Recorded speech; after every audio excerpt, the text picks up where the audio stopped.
Vai rolar a prova do Enem, 21 e 28 de novembro. Isso já tá certo, não tem mais o que discutir. O INEP já liberou, o edital já saiu e a inscrição já vai rolar agora no final de junho, início de julho. Atenção! E eu tenho visto uma galera muito desesperada aí em como se preparar nesses 5 meses que faltam, principalmente com a questão de como vai vir a prova do Enem.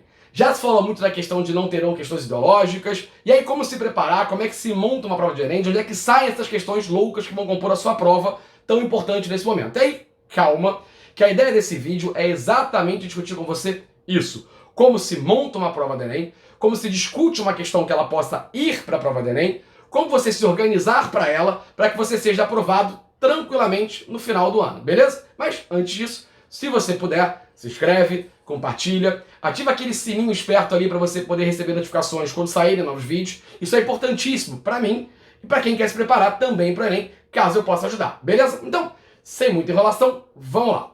Primeira ideia básica é de onde eu tiro as questões do Enem. Eu tiro do chamado Banco Nacional de Itens, certo? Um repositório de itens, questões, que estão à disposição do INEP. Então, de boa, vamos combinar? Essas questões não vão ser feitas esse ano, beleza? Você não vai ter nenhuma questão montada para a prova do Enem de 2021 agora em 2021. Eu vou explicar exatamente por que não dá para rolar, beleza? Isso vai te trazer uma outra coisa. Esquece na tua prova, tirando redação, tá? Uma questão muito atual, uma coisa muito recente. Não dá tempo de você montar uma questão com algo muito novo, muito atual, certo? Então a tua atualidade é mais ou menos uma atualidade do ano passado e um pouco para trás, tá? Esse é um ponto importante para você pensar. Para redação é outro papo, aí deixa a galera de redação explica para vocês tintim por tintim. E aí eu indico, inclusive, um canal de um grande amigo meu, Diogo, professor Diogo. Eu vou colocar o link dele na descrição para quem quiser acompanhar, tá? E aí, vamos lá. Primeira questão básica é o seguinte. Esse Banco Nacional de Itens, esse repositório do INEP, ele vai ser composto seguindo alguns critérios básicos. E aí, quais são eles? Primeiro, eu tenho uma equipe ali de contratados, colaboradores, que fizeram a ideia de uma inscrição, certo? De um concurso, para se tornar elaborador de questões do Enem. E aí você tem algumas regras para poder terminar essa questão. Primeira ideia, quais são as etapas para a questão do Enem chegar ao BNI? Primeiro, você vai elaborar o item, certo? E aí você vai seguir alguns padrões ali que fazem parte das questões do Enem. Por exemplo, o texto base, ele tem que estar relacionado à questão. Você não pode colocar um texto flutuando ali, uma imagem flutuando, um gráfico flutuando. Ele tem que ser utilizado para a resposta, beleza? Eu não posso ter pegadinhas, eu não posso ter questões com exceto, incorreto, beleza? As questões não podem ter nas suas opções nenhuma opção absurda, elas têm que ter uma certa lógica, porém não respondem à pergunta que vai ser feita. Por isso é uma prova que a gente costuma dizer que você precisa ter muita atenção na leitura da prova. É uma prova que requer uma atenção primordial. Não adianta você querer sair pulando do texto. O texto ele tá ali porque ele vai te ajudar, certo? Questões que você perceber, os itens têm mais ou menos o mesmo tamanho, sem grandes palavras de voz de comando repetidas nos próprios itens, paralelo semântico, paralelo sintático, isso tudo faz parte da questão da elaboração de um bom item do Enem. Esse item elaborado, então, ele vai para uma revisão técnico-pedagógica, tá? Técnico-pedagógica, com professores, certo? Que vão analisar a ordem técnica e o conteúdo nas áreas que eles se propõem. Passada por essa fase, você vai para a revisão do INEP. E aí o próprio INEP, com os pesquisadores do INEP ou convidados, vão analisar essas questões para poder validar ou não as etapas anteriores. E aí, caso a questão não passe por essa avaliação, ela retorna para ser reescrita, certo? Esse é o primeiro momento para você organizar a questão. E as questões foram aprovadas, beleza, estão resolvidas. O que você faz? Elas vão para um pré-teste, para uma calibragem. Essas questões vão ser oferecidas sem que o público-alvo que está fazendo essas questões saibam que são questões que podem ser utilizadas no Enem para um grande público, certo? Que tem basicamente o mesmo objetivo, a mesma característica da galera que vai fazer o Enem. Por que você vai fazer isso, certo? Qual é o objetivo disso? Basicamente é você calibrar as questões. Determinar o que são questões fáceis, médias e difíceis. Lembra que isso é fundamental numa lógica de um TRI.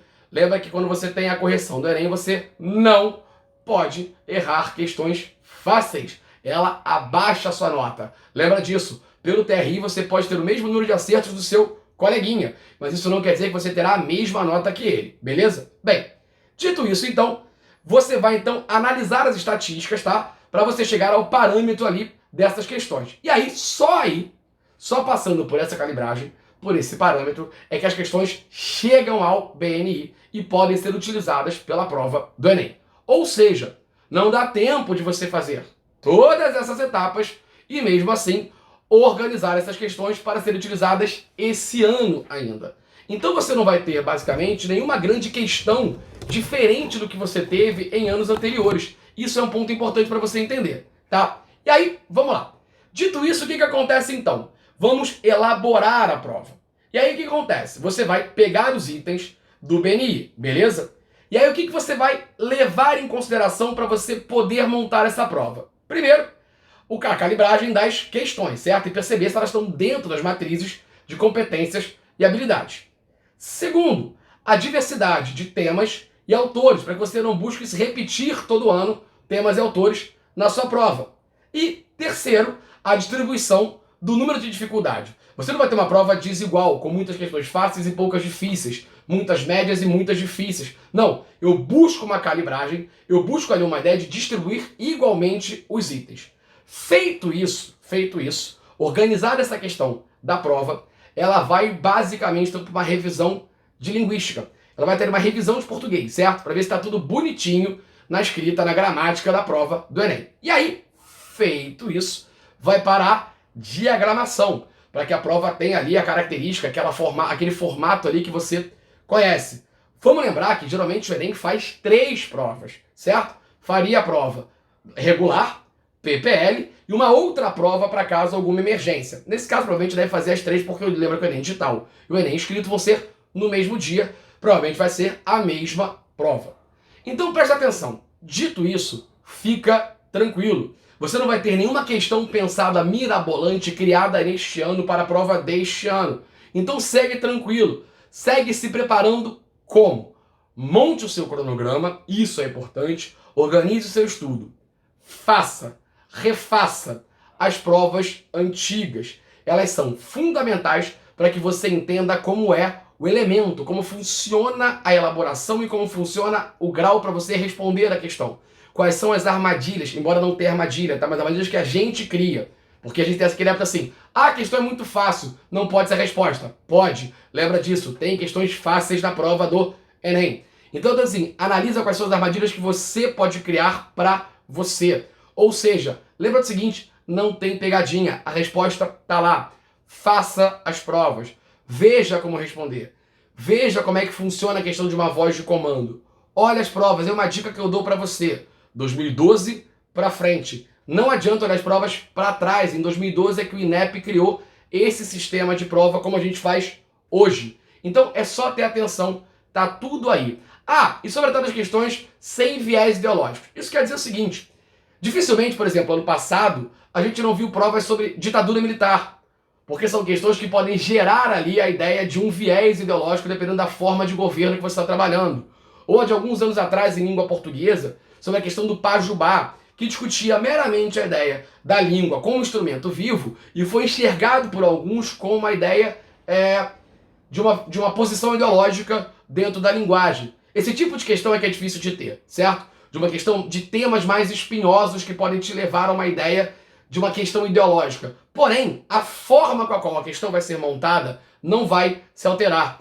A sua preparação para fazer a prova não vai se alterar. É só seguir em frente. E para isso eu falo para vocês de boa. Eu tô aqui para ajudar. Eu tenho basicamente toda a prova de 2017 resolvida no canal em relação às questões de história, a de 2018, a 2019, estamos terminando a de 2020. Já fizemos o Enem regular, estamos terminando, eu vou já, dependendo de quando você ver o vídeo, já terminamos o Enem digital e fazemos tanto a escrita normal, regular, quanto o PPL. Então o que mais tem para você fazer aqui no canal é questão do Enem. Então, tá na sua mão, eu tô aqui para te ajudar. Se inscreve, fica tranquilo, 5 meses é tempo suficiente para você se preparar, beleza? Abraço e até o próximo vídeo.